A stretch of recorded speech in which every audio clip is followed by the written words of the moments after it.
अध्याय 8। तब यहोवा ने यहोशू से कहा, मत डर और तेरा मन कच्चा ना हो। कमर बांधकर सब योद्धाओं को साथ ले और ऐ पर चढ़ाई कर। सुन, मैंने ऐ के राजा को उसकी प्रजा और उसके नगर और देश समेत तेरे वश में किया है, और जैसा तूने यरीहो और उसके राजा से किया, वैसा ही ऐ और उसके राजा के साथ भी करना। केवल तुम पशुओं समेत उसकी लूट तो अपने लिए ले सकोगे, इसलिए उस नगर के पीछे की ओर अपने पुरुष घात में लगा दो। अतः यहोशू ने सब योद्धाओं समेत ऐ पर चढ़ाई करने की तैयारी की, और यहोशू ने 30,000 पुरुषों को जो शूरवीर थे चुनकर रात ही को आज्ञा देकर भेजा, और उनको ये आज्ञा दी, सुनो, तुम उस नगर के पीछे की ओर घात लगाए बैठे रहना, नगर से बहुत दूर न जाना, और सबके सब तैयार रहना।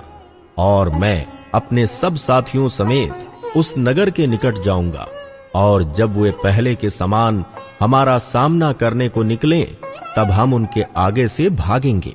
तब वे ये सोचकर कि वे पहले की भांति हमारे सामने से भागे जाते हैं, हमारा पीछा करेंगे। इस प्रकार हम उनके सामने से भागकर उन्हें नगर से दूर निकाल ले जाएंगे। तब तुम घात में से उठकर नगर को अपना कर लेना, क्योंकि तुम्हारा परमेश्वर यहोवा उसको तुम्हारे हाथ में कर देगा। और जब नगर को ले लो, तब उसमें आग लगाकर फूंक देना। यहोवा की आज्ञा के अनुसार ही काम करना। सुनो, मैंने तुम्हें आज्ञा दी है। तब यहोशू ने उनको भेज दिया, और वे घात में बैठने को चले गए, और बेतेल और ऐ के मध्य में और ऐ की पश्चिम की ओर बैठे रहे। परंतु यहोशू उस रात को लोगों के बीच टिका रहा।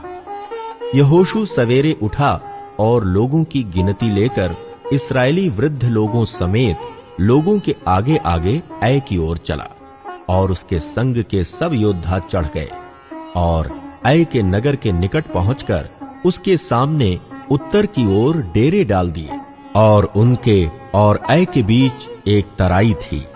तब उसने कोई 5,000 पुरुष चुनकर बेतेल और ऐ के मध्य नगर के पश्चिम की ओर उनको घात में बैठा दिया। और अब लोगों ने नगर के उत्तर ओर की सारी सेना को और उसके पश्चिम ओर घात में बैठे हुओं को भी ठिकाने पर कर दिया। तब यहोशू उसी रात तराई के बीच गया। जब ऐ के राजा ने ये देखा, तब वे फुर्ती करके सवेरे उठे, और राजा अपनी सारी प्रजा को लेकर इस्राएलियों के सामने उनसे लड़ने को निकलकर ठहराए हुए स्थान पर जो अराबा के सामने है पहुंचा। और वो नहीं जानता था कि नगर की पिछली ओर लोग घात लगाए बैठे हैं।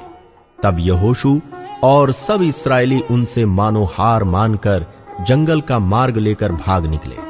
तब नगर के सब लोग इस्राएलियों का पीछा करने को पुकार पुकार के बुलाए गए, और वे यहोशू का पीछा करते हुए नगर से दूर निकल गए।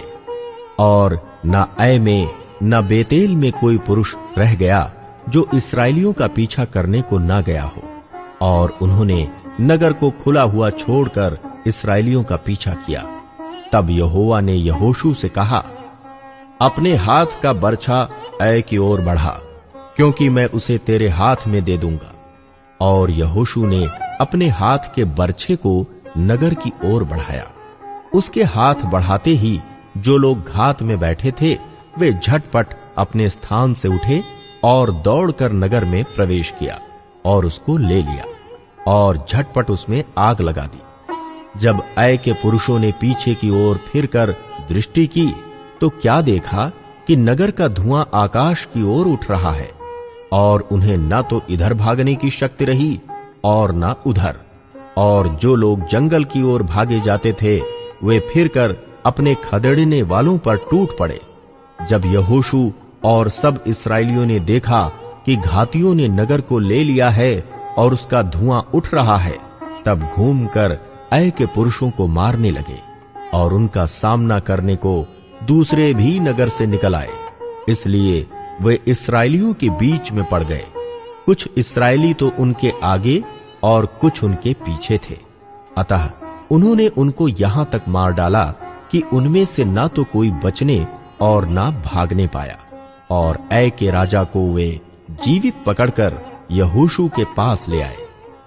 जब इस्राएली ऐ के सब निवासियों को मैदान में अर्थात उस जंगल में जहां उन्होंने उनका पीछा किया था घात कर चुके और वे सब के सब तलवार से मारे गए, यहां तक कि उनका अंत ही हो गया, तब सब इस्राएलियों ने ऐ को लौटकर उसे भी तलवार से मारा। और स्त्री पुरुष सब मिलाकर जो उस दिन मारे गए वे 12,000 थे। और ऐ के सब पुरुष इतने ही थे, क्योंकि जब तक यहोशू ने ऐ के सब निवासियों का सत्यानाश न कर डाला तब तक उसने अपना हाथ जिससे बरछा बढ़ाया था फिर न खींचा। यहोवा की उस आज्ञा के अनुसार जो उसने यहोशू को दी थी, इस्राएलियों ने पशु आदि नगर की लूट अपनी कर ली। तब यहोशू ने ऐ को फुंकवा दिया और उसे सदा के लिए खंडहर कर दिया। वो आज तक उजाड़ पड़ा है। और ऐ के राजा को उसने सांझ तक वृक्ष पर लटका रखा। और सूर्य डूबते डूबते यहोशू की आज्ञा से उसका शव वृक्ष पर से उतारकर नगर के फाटक के सामने डाल दिया गया और उस पर पत्थरों का बड़ा ढेर लगा दिया जो आज तक बना है। एबाल पर्वत पर व्यवस्था का पाठ।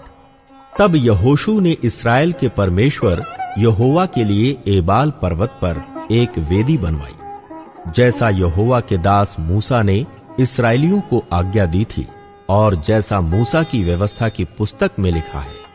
उसने समूचे पत्थरों की एक वेदी बनवाई जिस पर औजार नहीं चलाया गया था, और उस पर उन्होंने यहोवा के लिए होम बलि चढ़ाए और मेल बलि किए।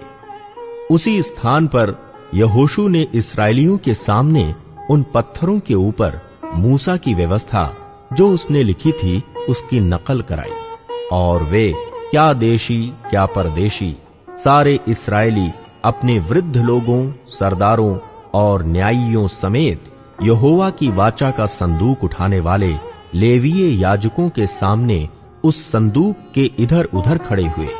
अर्थात आधे लोग तो गिरिज्जीम पर्वत के और आधे एबाल पर्वत के सामने खड़े हुए, जैसा कि यहोवा के दास मूसा ने पहले से आज्ञा दी थी कि इस्राएली प्रजा को आशीर्वाद दिए जाएं। उसके बाद उसने आशीष और शाप की व्यवस्था के सारे वचन जैसे जैसे व्यवस्था की पुस्तक में लिखे हुए हैं वैसे वैसे पढ़ पढ़ कर सुना दिए। जितनी बातों को मूसा ने आज्ञा दी थी उनमें से कोई ऐसी बात नहीं रह गई जो यहोशू ने इस्राएल की सारी सभा और स्त्रियों और बाल बच्चों और उनके साथ रहने वाले परदेशी लोगों के सामने भी पढ़कर न सुनाई।